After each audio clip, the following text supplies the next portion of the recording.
Baik, ini adalah catatan tambahan yang saya harap bisa membantu pemahaman kalian tentang materi distribusi pembatas atau limiting distribution. Mungkin kedepannya saya pikir mungkin judulnya yang lebih tepat adalah konvergensi stokastik ya. Baik, jadi ini pada dasarnya sekali lagi saya ingin mengulang beberapa hal yang setelah saya sampaikan pada video-video sebelumnya. Pada dasarnya materi tentang distribusi batas atau limiting distribution ini adalah mempelajari bagaimana konvergensi suatu barisan pembaca apabila sampelnya ya kita naikkan, andai kata bisa sampai menuju tak berhingga. Dengan kata lain, kita mempelajari konvergensi stokastik dari suatu pembaca. Nah, konvergensi stokastik itu ada beberapa. Jadi ada yang sudah kita pelajari adalah konvergensi peluang dalam peluang atau convergence in probability, konvergensi dalam distribusi atau convergence in distribution. Kemudian ada dua lagi yang kita tidak bahas dalam kuliah ini. Jadi konvergensi hampir pasti atau convergence almost surely, dan konvergen dalam nilai tengah kuadratik atau convergence in quadratic mean. Oke. Meskipun nanti saya akan singgung sekilas tentang ini, tapi tidak saya bahas. Jadi ada pembahasan tentang hukum bilangan besar, tanda petik kuat ya, atau strong law of large numbers. Nah, saya adaptasi dari beberapa buku yang relevan dengan materi ini. Kemudian saya akan membahas dengan lebih detail apa itu konvergen dalam peluang.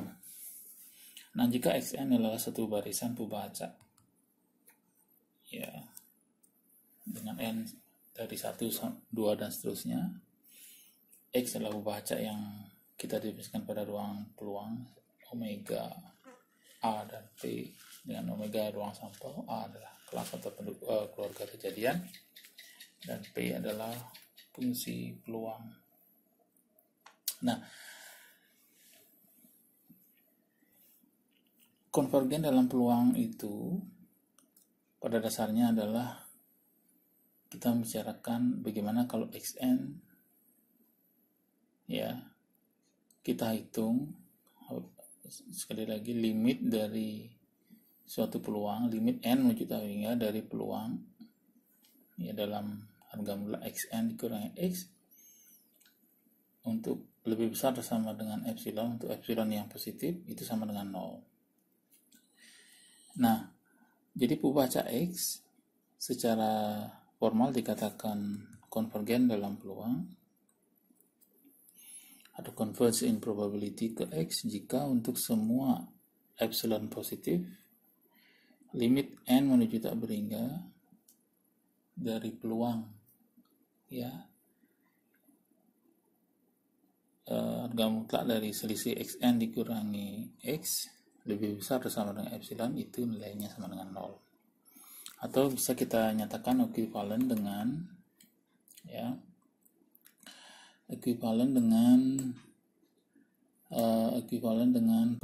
limit n menuju tak berhingga peluang dari harga mutlak Xn dikurangi X lebih kecil dari epsilon, ini sama dengan 1.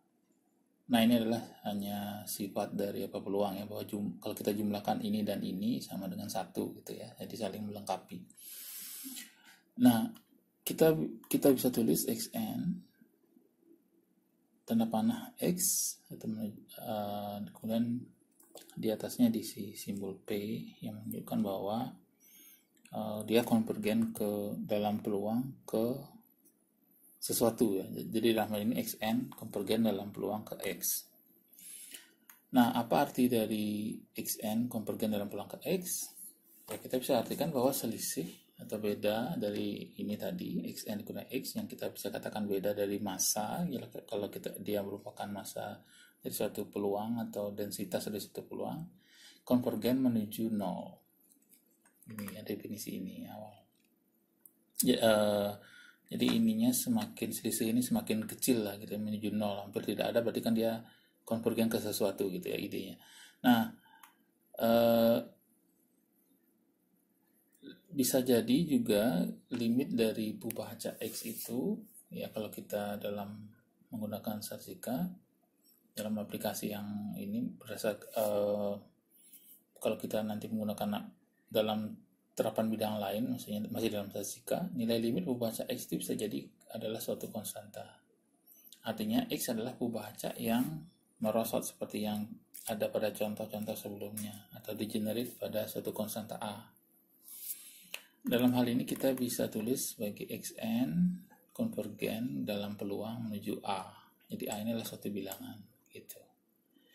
Nah, tentu muncul pertanyaan bagaimana cara kita menunjukkan bahwa suatu barisan Pubahaca itu konvergen dalam peluang. Nah, di sini kita bisa menggunakan teorema Chebyshev ya, yang mungkin kalian juga sudah pelajari pada pengantar ilmu peluang. Dan kita juga sudah bahas pada pertemuan awal materi ini, materi StatMat ya, yang mengatakan begini: jika X adalah suatu Pubahaca dengan nilai tengah mu dan varian sigma kuadrat, maka untuk sebarang K positif berlaku persamaan 4. Jadi peluang dari ini ya, harga mutlak X dikurangi mu lebih besar sama dengan K kali sigma, itu nilainya lebih kecil atau sama dengan 1/K kuadrat. Nah, tentu saja kita bisa modifikasi seperti yang tadi, karena penjumlahan bersifat saling hindar, jadi yang lebih besar sama dengan pasangannya adalah pasti lebih kecil. Jadi kalau kita jumlahkan dia akan 1, maka persamaan 4 dapat pula kita pertidaksamaan 4 kita bisa nyatakan sebagai pertidaksamaan 5 gitu kan. Peluang X minus mu lebih kecil dari K sigma itu lebih besar atau sama dengan 1 minus K kuadrat. Oke. Nah, inilah review untuk teorema Chebyshev. Nah, apabila kita sekarang misalkan epsilon ini sama dengan K kali sigma. Nah, ini sigma ini adalah simpangan baku ya. Oke. Maka dan mu adalah min gitu, ingat itu. Jadi kalau epsilon adalah K kali sigma, maka 5 kita bisa tulis sebagai ini, ya kan? Ini adalah epsilon, kemudian ini otomatis akan menjadi epsilon kuadrat, kemudian dengan ini dia akan menjadi, di sini akan menjadi sigma kuadrat. Oke. Oke ya. Jadi K sendiri adalah sama dengan epsilon per sigma. Jadi kalau 1/K berarti sigma per epsilon. Kalau dikuadratkan berarti sigma kuadrat per epsilon. Oke, mudah-mudahan jelasnya yang persamaan 6. Ini juga kita bisa bolak-balik lagi menjadi seperti ini. Jadi peluang X minus mu dalam harga mutlak ya. Harga mutlak X minus mu lebih besar atau sama dengan epsilon, lebih kecil dari atau sama dengan sigma kuadrat per epsilon kuadrat. Kembali ke sini.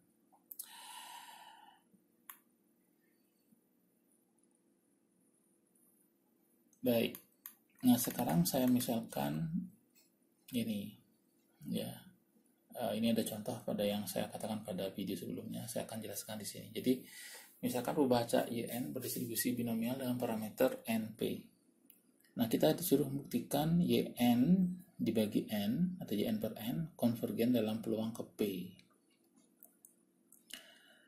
Nah, kita tahu bahwa EYN adalah min dari atau nilai tengah dari binomial yang parameter NP itu sama dengan N kali P kan. Oke, dan variansnya adalah NPK.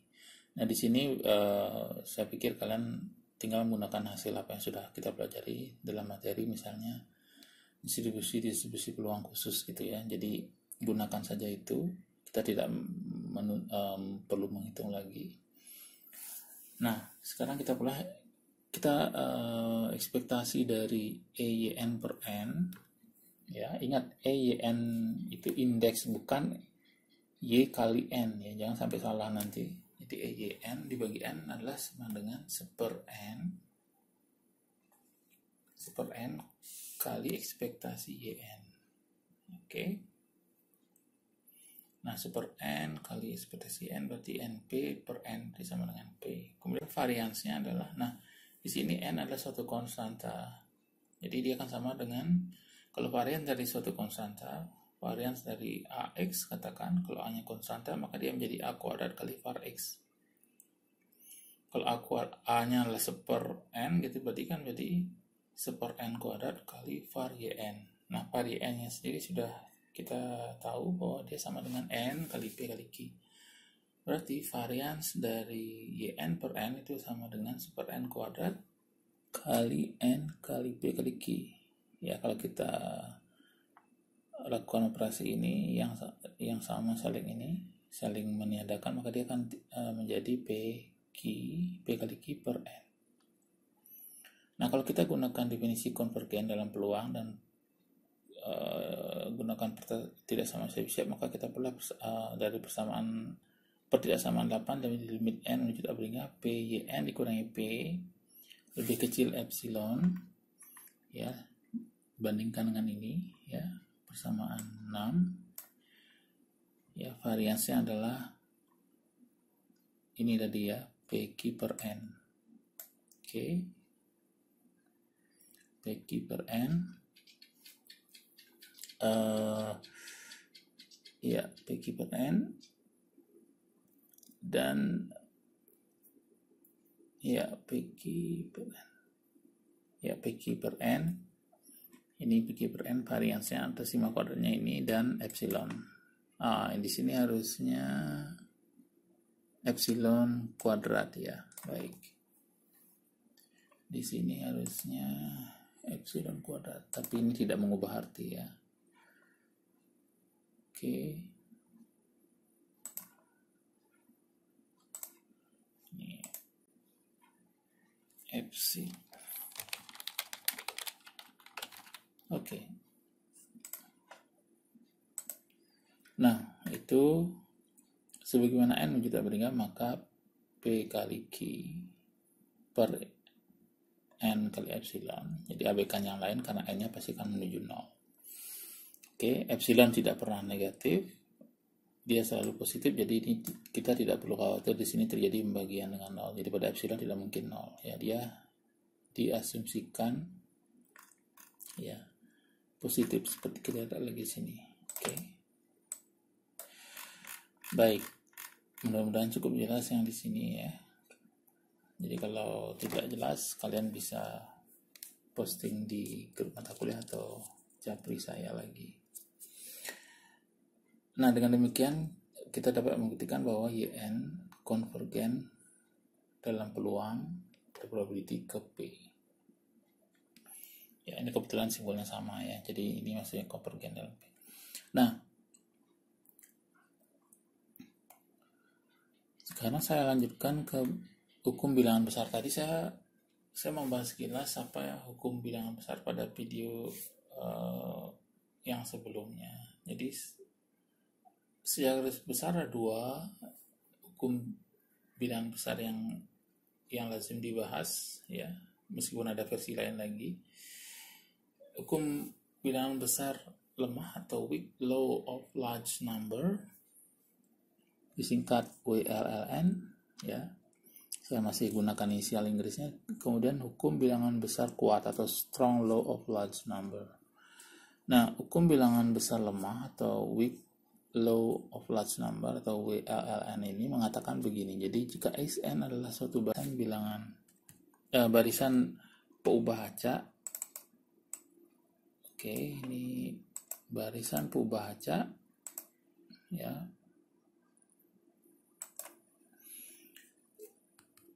Yang berdistribusi identik dan saling bebas. Oke. Nah, kuncinya di sini adalah peubah acak yang berdistribusi identik dan saling bebas. Oke.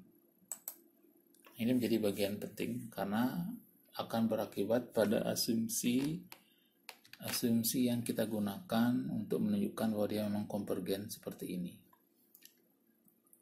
Ya. Independent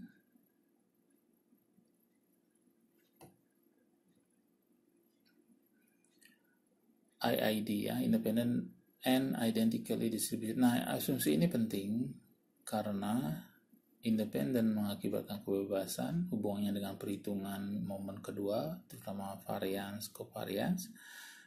Identically distributed atau distributed itu berarti distribusinya dianggap sama. Jadi masing-masing X1, X2 sampai Xn itu distribusinya sama.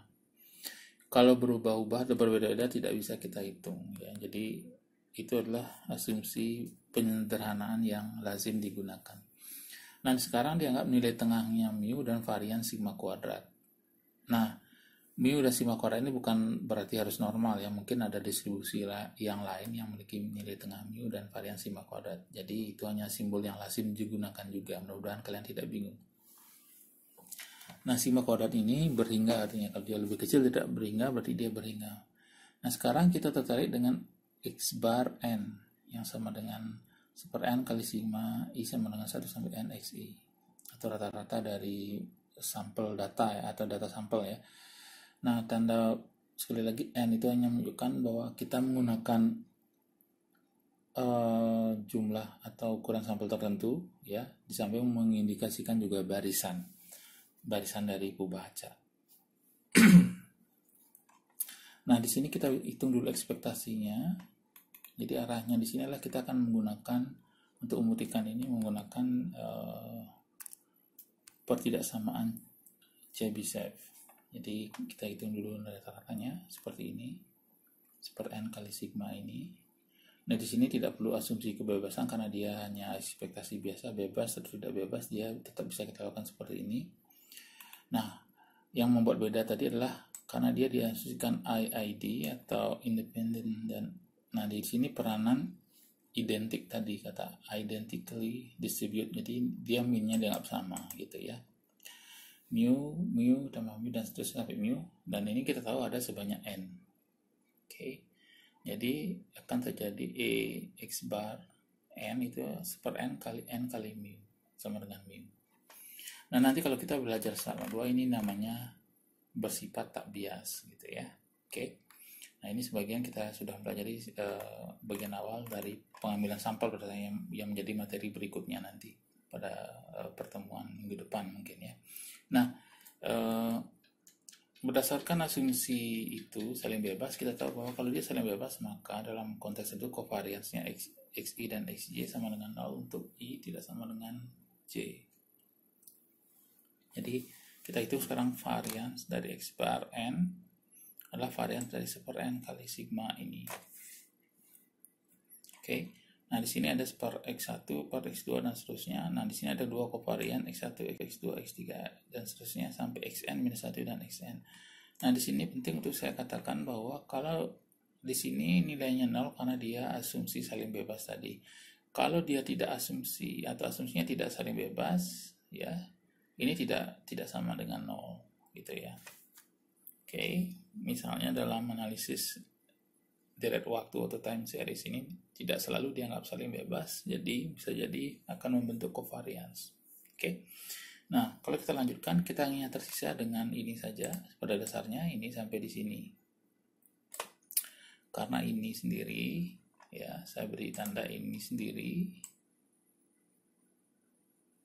Ini adalah bernilai 0.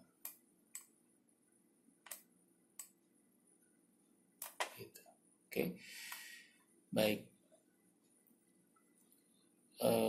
Kemudian ini saya lanjutkan, karena ada sebanyak n, ya, sigma kuadrat berarti akan terdapat n kuadrat, n kali sigma kuadrat per n kuadrat. Jadi sigma kuadrat per n.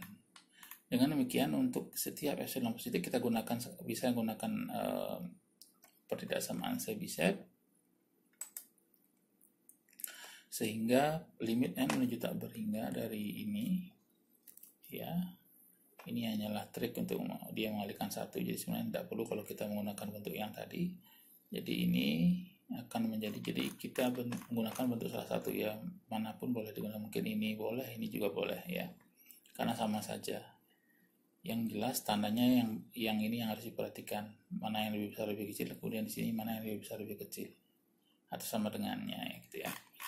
Nah, sehingga dia akan menjadi pada saat kita berbesar sampai tak berdingin dia akan menjadi 0. mendekati 0 atau menuju 0.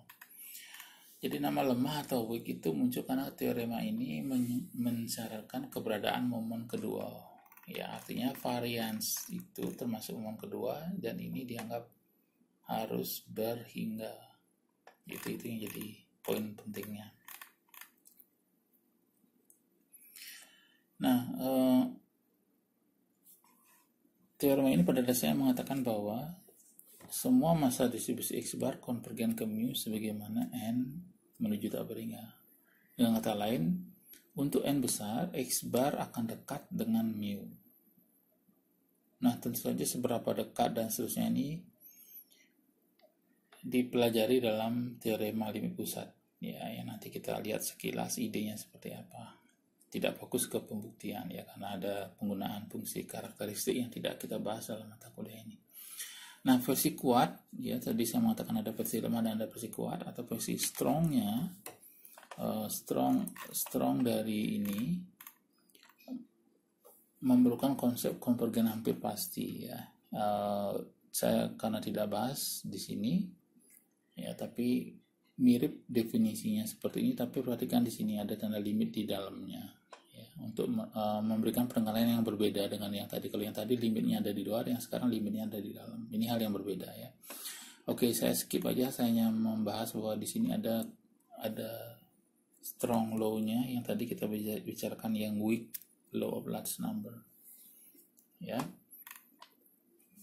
Biasanya dikatakan konvergen hampir pasti atau almost surely gitu ya, biasanya disebut seperti ini, xn menuju mu a titik s. Oke, itu hanya ini, sekali lagi saya tidak akan bahas ini. Baik, kemudian saya akan bahas beberapa teorema konvergensi dalam peluang. Jadi beberapa yang kira-kira cukup mudah kita pahami, kita bisa gunakan, kita bisa pelajari pembuktiannya. Untuk yang ruwet, kita hanya pelajari idenya saja. Jadi beberapa saya kutip dari buku ya, mudah-mudahan kalian bisa memahami. Kalaupun tidak, kalian pahami bagaimana apa maksud teorema itu gitu, karena ini yang kita lebih perlukan nanti ya untuk mata kuliah ini. Jadi kita menggunakan, meskipun kita bisa melakukan ini untuk membuktikan, tapi cukup pada poin bahwa kalian bisa menggunakan ini. Itu yang ingin saya tekankan. Jadi yang pertama, jika xn konvergen dalam peluang menuju x dan yn konvergen dalam peluang menuju menuju y, maka xn ditambah yn itu akan konvergen dalam peluang ke x plus y gitu ya, seperti yang kita harapkan ya gitu. Jadi bukti saya ambil dari Hogg seperti ini, silakan nanti kalian baca pada materi tambahan ini ya. Jadi intinya adalah mengarahkan ke bentuk tadi ya, pemecahan pada di sini, epsilonnya dipecah menjadi 2, penguraian menggunakan pertidaksamaan segitiga atau triangle inequality di sini. Oke. Pada persamaan 14. Kemudian teorema 2.5 mengatakan bahwa jika xn konvergen dalam peluang ke x dan c adalah suatu konstanta, maka c kali xn itu akan konvergen dalam peluang ke c kali x. Ini juga seperti sifat yang kita harapkan. Ya, jadi di sini buktinya cukup mudah karena dia berdasarkan definisi seperti ini, c kali x yang konvergennya ke cx dengan cx bisa epsilon ya. C-nya bisa kita keluarkan, apalagi C-nya tidak sama dengan 0, bisa kita keluarkan buat harga mutlak. Kemudian di sini C-nya dibagi ini ya, epsilon per ini. Yang ini pasti akan menuju apa?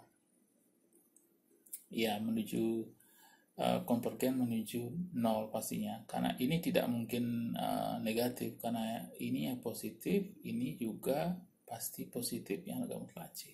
Jadi dia pasti suatu bilangan positif, dan menurut definisi atau hipotesis bahwa dia akan menuju 0 sebagaimana n menuju tak berhingga.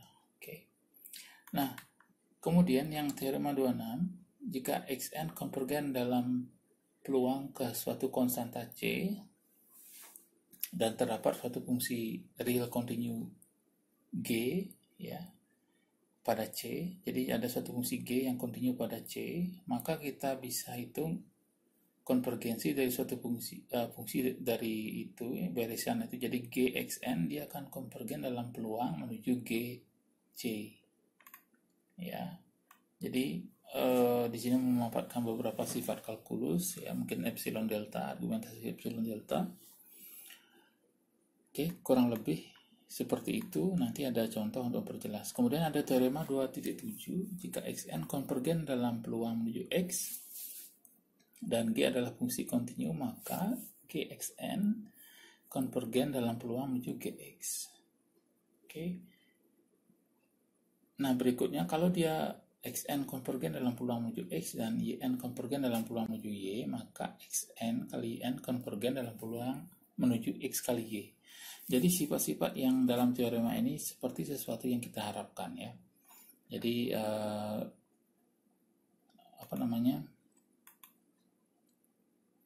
cukup intuitif teoremanya, cuma buktinya yang tidak intuitif ya. Oke. Nah, contoh aplikasinya adalah gini, misalnya xn konvergen menuju c ya, konvergen dalam peluang menuju c, dan yn konvergen dalam peluang menuju D. Kita bisa menghitung misalnya konvergensi dari pembaca misalnya xn kuadrat, dia ya akan konvergen ke c kuadrat. Dari mana kita tahu? Ya, kita bisa menggunakan teorema 2.7 ya, yang mengatakan bahwa G adalah fungsi kontinu. Atau kita bisa menggunakan 2.8, jadi kalau xn konvergen ke c, maka xn kali xn adalah konvergen ke ini ya, c kali c kuadrat. Kemudian seper xn dia akan konvergen ya pada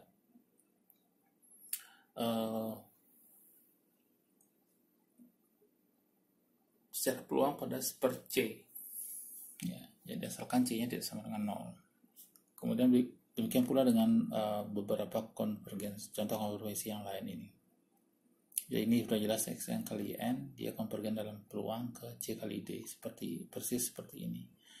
Kemudian a kali xn plus b kali n dia akan konvergen karena xn nya konvergen dalam peluang ke c dan yn ke d, maka dia akan menjadi ac plus bd.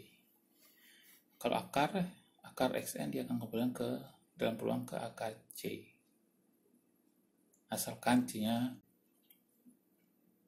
non negatif ya. Oke. Nah, itu untuk konvergensi dalam peluang. Jadi kalian nanti menggunakan teorema ini. Jadi baik dalam mengerjakan, kalau memang bisa manfaatkan teorema, misalnya teorema 2.4 dalam catatan tambahan gitu ya, untuk memperjelas bahwa kalian mengacu ke salah satu teorema ini, silakan. Ya, oke. Konvergensi dalam distribusi sudah kita bahas pada bagian awal. Ya, saya jelas lagi di sini. Ada beberapa teorema konvergensi yang sekali lagi tidak saya buktikan, tetapi kita akan gunakan saja. Jadi pembuktian bisa dilihat dalam buku-buku StatMat, tapi ada yang levelnya sesuai dengan yang mata kuliah ini, ada juga yang tidak. Nah, untuk yang ini bisa kalian lihat di pada Hogg et al. Nah, yang pertama adalah teorema 3.1, jika xn konvergen ke x dalam peluang, maka xn konvergen ke x dalam distribusi. Nah, di sini bisa kita gambarkan seperti persamaan 23. Jadi kalau xn konvergen ke secara distribusi ke x, tapi dia tidak bisa berlaku, xn tidak akan selalu konvergen dalam peluang ke x. Nah, kalau kita balik lagi ke sini, jadi xn kalau konvergen dalam peluang, pasti xn juga akan konvergen ke dalam distribusi, tetapi tidak sebaliknya. Kecuali x-nya itu adalah densitas yang atau merosot atau degenerate ya. Maka kalau itu terjadi, maka dia juga konvergen ke dalam C, ke konstanta C tadi dalam peluang. Jadi jika Xn konvergen ke konstanta C dalam distribusi, maka Xn juga konvergen ke C dalam peluang. Kemudian berikutnya, jika Xn konvergen dalam distribusi ke X dan Yn konvergen dalam peluang ke 0, maka Xn plus Yn konvergen dalam distribusi ke X. Oke, seperti kita harapkan, tidak, karena Yn konvergen ke 0, berarti dianya konvergen ke X.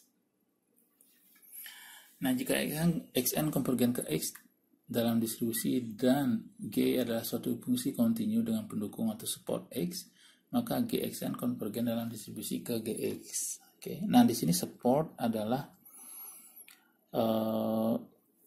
suatu himpunan atau nilai yang membuat fungsi densitas peluang itu bernilai positif. Ya, ingat, karena fungsi densitas peluang, jadi dia tidak akan bernilai negatif. Dia harus bernilai positif atau non negatif pada beberapa kasus ya, dimungkinkan gitu ya. Tapi di sini strict dikatakan dia harus positif ya, karena dia supportnya di sini positif. Oke. Jadi teorema 34 pada saya mengatakan kalau G adalah suatu posisi kontinu dengan support X, maka Gxn konvergen dalam distribusi ke Gx. Jadi semuanya seperti sesuatu yang kita harapkan. Ya. Sifat-sifat itu misalnya A kali B Xn dia akan menjadi AX dan seterusnya ya. Itu yang saya maksud. Nah, ada teorema penting yang bisa menggabungkan. Nah, kalau tadi yang kita baca ini salah satu konvergen dalam distribusi saja, kemudian satu peluang saja. Nah, bagaimana kalau bahasa itu konvergen baik dalam peluang dan distribusi, bisa apa tidak kalau kita ingin misalnya menjumlahkan, mengalihkan, dan misalnya membagi gitu ya. Nah, di sini juga saya ambil saja, jadi tidak kita buktikan, jadi kita pahami idenya saja ya, tidak ke teknis pembuktian karena ini sudah di luar skop mata kuliah untuk pembuktian. Nah, teorema saya baca Slutsky aja, agak sulit ini. Slutsky mengatakan bahwa jika Xn dan Yn merupakan dua barisan peubah acak, sedemikian hingga Xn konvergen dalam peluang ke C dan Yn konvergen dalam distribusi ke Y, maka Xn plus Yn itu akan konvergen ke dalam distribusi menuju C plus Y. Kemudian Xn kali N konvergen dalam distribusi menuju C kali Y. Kemudian yang ketiga, Yn dibagi Xn akan konvergen dalam distribusi ke Y dibagi C.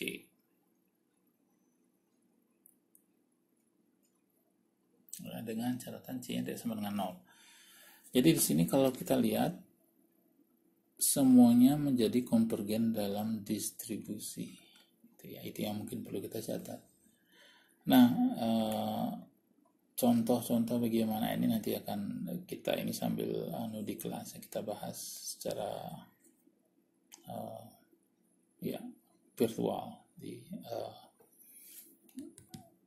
nanti silakan kalian diskusikan ini atau kalian bisa japri saya kalau memang masih kurang jelas.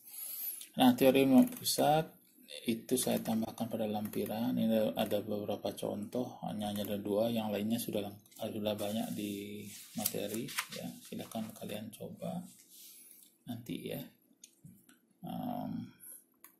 Ada beberapa referensi, kemudian nah ini pembuktian teorema limit pusat yang saya ambilkan dari buku Bain dan Engelhardt yang merupakan basic dari materi yang saya ambil ya. Jadi modifikasi dari materi Satma ini saya ambil dari sini hampir 90% ya. Oke. Nah, teorema pusat itu seperti yang saya katakan, idenya adalah jika X1, X2 sampai Xn sampel acak dari suatu distribusi dengan min atau nilai tengah mu dan varian sigma kuadrat, maka limiting distribution atau distribusi pembatas dari Zn, jadi sigma i sama 1 sampai xi ya, dengan batas sampai n minus n kali mu dibagi akar n kali sigma konvergen dalam distribusi menuju z.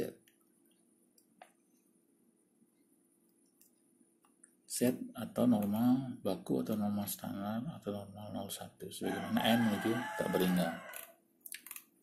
Ini ada beberapa pembuktian karena melibatkan fungsi karakteristik yang tidak kita bahas, tapi yang jelas idenya di sini adalah menggunakan moment generating function atau fungsi pembangkit momen yang merupakan kejadian khusus dari fungsi karakteristik. Jadi di sini ada step by step. Di sini menggunakan teknik fungsi pembangkit momen, ya, misalnya seperti ini. Dan langkah-langkah mensubstitusikan pembangkit momennya itu sendiri, kemudian menghitung limit ini, ya, karena dia pasti suku kedua dari deret ini, ekspansi terhadap deret itu pasti 0, maka dia akan tersisa menjadi ini. Oke. Nah, oleh karena itu limit m-nya mznt sama dengan e pangkat ya t kuadrat per 2 yang merupakan fungsi pembangkit momen dari distribusi normal dengan min 0 dan 1 atau normal standar atau normal baku. Baik, itu penjelasan saya, mudah-mudahan membuat lebih jelas, ya, tidak tambah bingung. Kalau tambah bingung silakan kita diskusi. Oke. Terima kasih.